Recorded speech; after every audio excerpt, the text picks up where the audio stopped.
En Europa, los esfuerzos por la reforma de la Iglesia Católica suelen asociarse sobre todo con el célebre teólogo alemán Martín Lutero. Sin embargo, en Bohemia, actual República Checa, el que marcó la historia fue Jan Hus, quien fue cronológicamente un precursor de Martín Lutero.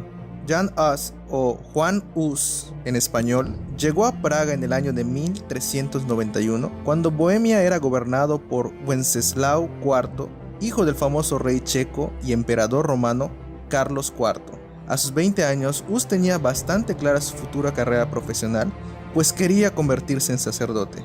Para alcanzar su meta, Hus comenzó a estudiar en la Facultad de Artes Libres de la Universidad de Carolina. Ya en 1393 consiguió el título de bachiller en teología y 3 años más tarde se licenció en Artes Libres. Alrededor de 1400 fue ordenado sacerdote y se convirtió en un predicador popular, efectuando sus discursos sobre todo en la Capilla de Belén de Praga. Hus solía predicar en el idioma checo para estar más cerca de sus seguidores. Era un personaje carismático que se sabía ganar la simpatía del público y no temía criticar duramente la situación de la iglesia. Sus discursos atraían a la gente sencilla, al igual que a los aristócratas. Prueba de ello es que entre los que acudían con regularidad a la Capilla de Belén para escuchar sus sermones estaba la reina Sofía, esposa de Wenceslao IV. En sus ideas reformistas, Hus se oponía a la acumulación de bienes materiales por parte del clero, así como a su influencia en la política.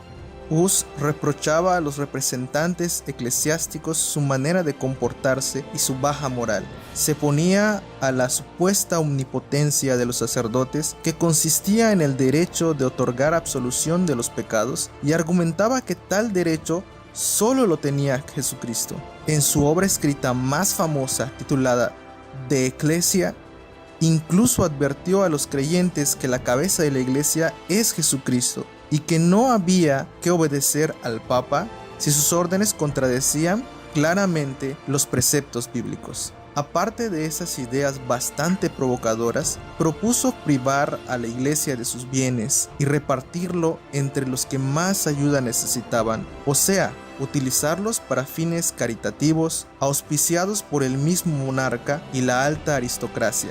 En el año de 1408 supuso un gran cambio en la hasta entonces tranquila vida de Juan Hus.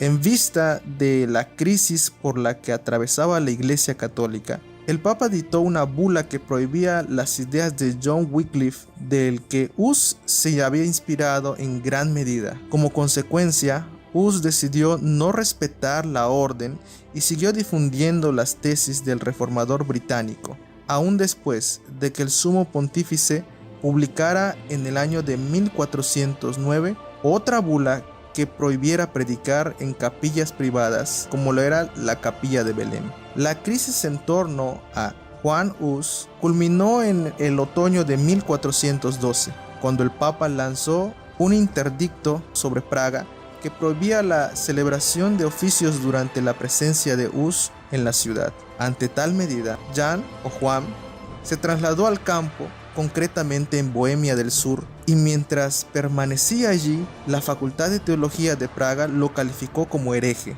Los profesores que antes habían sido sus amigos le acusaron de oponerse a la autoridad eclesiástica y apoyaron la decisión del emperador greco-romano Segismundo de someterlo a juicio en el Concilio de Constanza.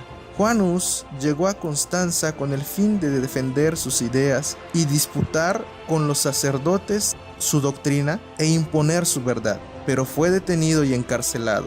Los sacerdotes insistieron en que renunciara a sus ideas, pero Hus lo rechazó rotundamente. El tribunal de Constanza quemó varios de sus libros como símbolo de archiherejía y Hus fue condenado a muerte. El 6 de julio de 1415, Juan Hus fue quemado vivo y sus cenizas fueron arrojadas al río Rin, para asegurar que no se conservara ni la mínima huella de su herejía en el Sacro Imperio Romano Germánico.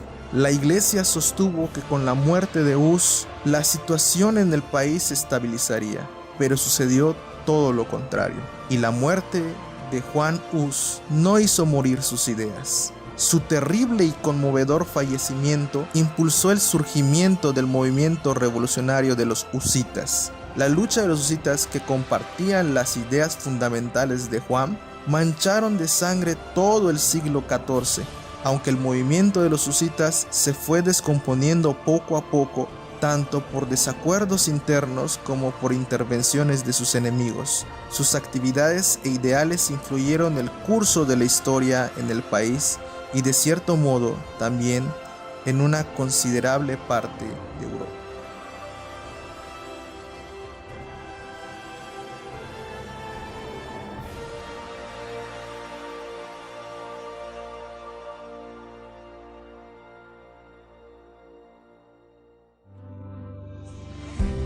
Espero que el video te haya gustado. No olvides regalarme un like y compartir. También, si no te has suscrito, te invito a que lo hagas.